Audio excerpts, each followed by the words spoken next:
भारत का संविधान, सोचिए, ये सिर्फ कानून की एक मोटी किताब नहीं है, बल्कि शासन और प्रशासन का एक बेहद शानदार आर्किटेक्चरल मास्टरपीस है।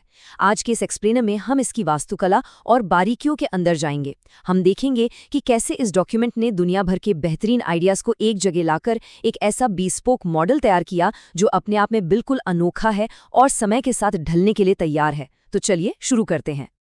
आज के इस एक्सप्लेनर का रोड मैप बड़ा सिंपल है। हम शुरुआत करेंगे इसके ग्लोबल सोर्सेस से, फिर देखेंगे इसका लचीलापन, इसका फेडरल और यूनिटरी बैलेंस, केंद्र की विशेष शक्तियां, और अंत में इस बात पर आएंगे कि इस डॉक्यूमेंट को आखिर इतना यूनिक क्यों माना जाता है। तो सबसे पहले बात करते हैं इसके फाउंडेशनल ब्लूप्रिंट्स की, यानी दुनिया भर से लिए गए सबसे बेहतरीन आइडियाज। हमारे संविधान निर्माता बहुत प्रैक्टिकल थे। उन्होंने व्हील को जीरो से रीइन्वेंट करने के बजाय एक बड़ा ही समझदारी भरा फैसला लिया। जो सिस्टम्स दुनिया में ऑलरेडी सक्सेसफुल थे उन्हें अपनाया गया। जैसे यूके से हमने पार्लियामेंट्री सिस्टम और रूल ऑफ लॉ लिया। यूएसए के कॉन्स्टिट्यूशन को देखकर फंडामेंटल राइट्स और एक बिल्कुल स्वतंत्र न्यायपालिका का कॉन्सेप्ट उठाया गया। वहीं आयरिश संविधान से हमें मिले डायरेक्टिव प्रिंसिपल्स, यानी नीति निर्देशक तत्व। और हाँ, एडमिनिस्ट्रेटिव स्ट्रक्चर का एक बहुत बड़ा हिस्सा तो सीधे 1935 के गवर्नमेंट ऑफ इंडिया एक्ट से लिया गया था। ये बिल्कुल एक विशाल और सोचे समझे संकलन जैसा है। और ये सिलसिला सिर्फ यही नहीं रुका। कनाडा, ऑस्ट्रेलिया और वायमार जर्मनी के कॉन्स्टिट्यूशंस का भी गहन अध्ययन किया गया।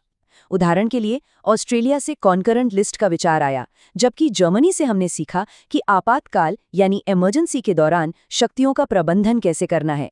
इन सभी ने मिलकर एक सच्चा खूबसूरत ग्लोबल मोज़ेक तैयार किया है।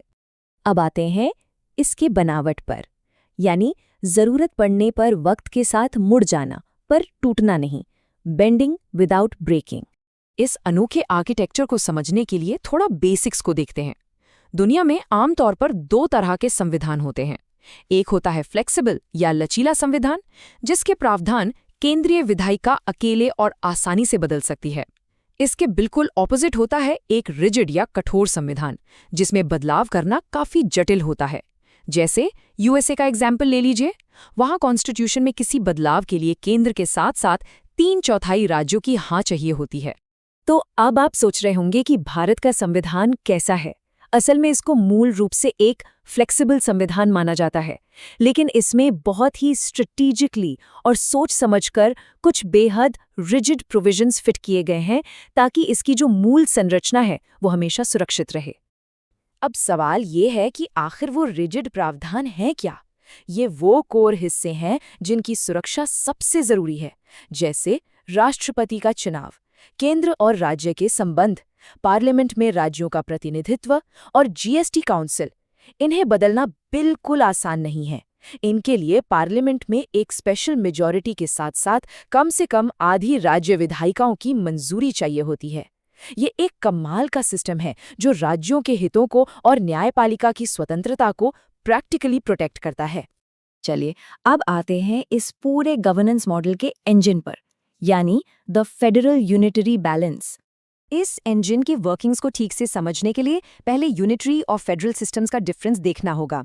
एक तरफ है यूनिटरी सिस्टम, जहां पूरी शक्ति सिर्फ और सिर्फ केंद्र सरकार के पास केंद्रित होती है। यूके, चाइना और फ्रांस इसके एग्जाम्पल्स हैं। दूसरी तरफ है फेडरल सिस्टम, जहां शक्तियों का डिसेंट्रलाइजेशन होता है और सेंट्रल तथा स्टेट की दोहरी सरकारें काम करते हैं, जैसे यूएसए और कनाडा में होता है।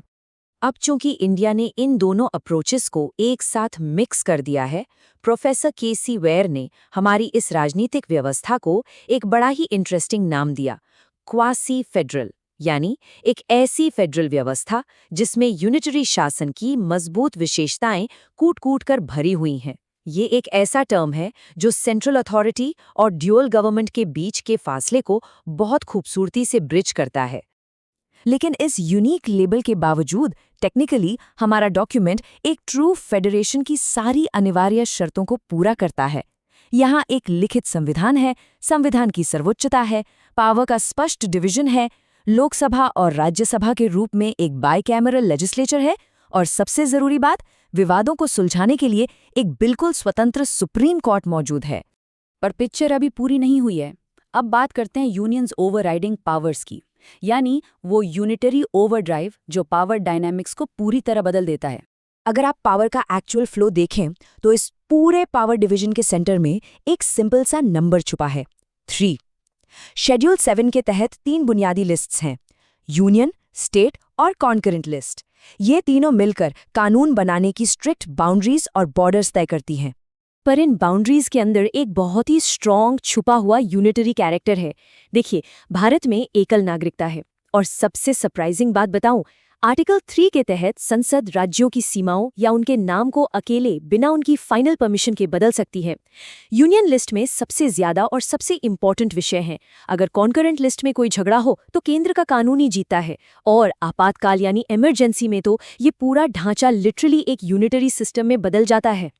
यही नहीं, कुछ स्पेशल कंडीशंस ऐसी भी हैं जहां संसद सीधे तौर पर राज्यों के सब्जेक्ट्स पर कानून बना सकती है, जैसे आर्टिकल 356 के तहत प्रेसिडेंट्स रूल लगने पर, या फिर इंटरनेशनल ट्रीटीज को लागू करते समय। ऐसे में शक्ति पूरी तरह से केंद्र के हाथों में आ जाती है। तो आखिर इस सबका फाइनल कंक्लूजन निकलता क्या है? Let's talk about how it is a federation of its own kind. इतने सारे ग्लोबल सोर्सेज, लचीलेपन और शक्तियों के इस जटिल जाल को देखने के बाद प्रोफेसर अलेक्जेंड्रोविच ने एक परफेक्टली एप्ट टिप्पणी की। उन्होंने भारतीय संविधान को सुई जेनरिस बताया है। इसका सीधा सा मतलब है अपने ही तरह का एक बिल्कुल यूनिक फेडरेशन। ये किसी की कॉपी पेस्ट नहीं है, बल्कि इस विशाल देश की जटिल आवश्यकताओं को हैंडल करने के लिए बनाया गया एक परफेक्ट बिस्पोक इंजीनियरिंग मॉडल है। ये पूरी चर्चा हमें एक बहुत ही फैसिनेटिंग सवाल पर लाकर खड़ी करती है। आगे चलकर जब नए और कॉम्प्लेक्स गवर्नेंस चैलेंजेस आएंगे तो ये फ्लेक्सिबल फेडरलिज्म और रिजिड यूनिटरी पावर का बेहद खूबसूरत और सुई जेनरस बैलेंस उन्हें कैसे अडेप्ट करेगा। सोचिएगा जरूर। इस एक्सप्लेनर में मेरे साथ बने रहने के लिए धन्यवाद।